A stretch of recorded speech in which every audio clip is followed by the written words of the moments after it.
தருமபுரி பேருந்து எரிப்பு வழக்கில் தூக்கு தண்டனை விதிக்கப்பட்ட அதிமுகவினர் 3 பேரின் சீராய்வு மனுக்களை அரசியல் சாசன அமர்வு விசாரிக்க தேவையில்லை என உச்சநீதிமன்றம் தெரிவித்துள்ளது.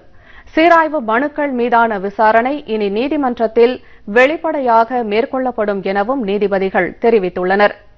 முதலமைச்சர் ஜெயலலிதாவிற்கு கடந்த 2000வது ஆண்டில் கொடைக்கானல் பிளசன்ட் ஸ்டே ஹோட்டல் வழக்கில் சிறை தண்டனை விதிக்கப்பட்டது.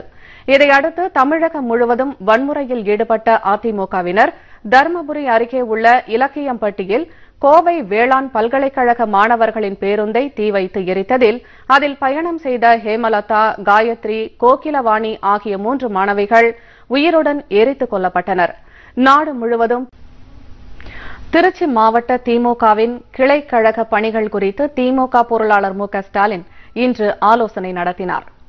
திருச்சி, தஞ்சை மாவட்டங்களில் முரசொலி அறக்கட்டளை சார்பாக பேரறிஞர் அண்ணாவின் பிறந்த நாளையொட்டி சென்னை அண்ணா அறிவாலயம் கலைஞர் அரங்கில் நடைபெற்ற பாவேந்தர் பாரதிதாசன் பாடல் ஒப்புவித்தல் இறுதிப் போட்டியில் ஏராளமான மாணவிகள் ஆர்வத்துடன் கலந்து கொண்டனர்.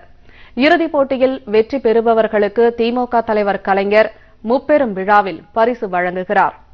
பேரறிஞர் அண்ணாவின் பிறந்த நாளையொட்டி ஆண்டுதோறும் பள்ளி, கல்லூரி மாணவர் சென்னையை அடுத்த திருமுல்லைவாயில் பகுதியில் 35 ஆண்டுகளாக வசிக்கும் இடத்தை காலி செய்யுமாறு வற்புறுத்தும் தனி நபரிடம் இருந்து தங்கள் இடத்தை காப்பாற்றித் தர வலியுறுத்தி சென்னை உயர்நீதிமன்ற தலைமை நீதிபதியின் வீட்டை நரிக்குறவர் இனத்தவர்கள் முற்றுகையிட்டனர்.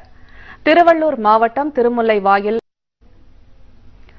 கிருஷ்ணகிரியில் தனியார் பள்ளிக்கூட விடுதியில் 3ஆம் வகுப்பு படிக்கும் மாணவன் தலையில் பலத்த காயங்களுடன் இறந்து கிடந்ததால் பரபரப்பு ஏற்பட்டுள்ளது.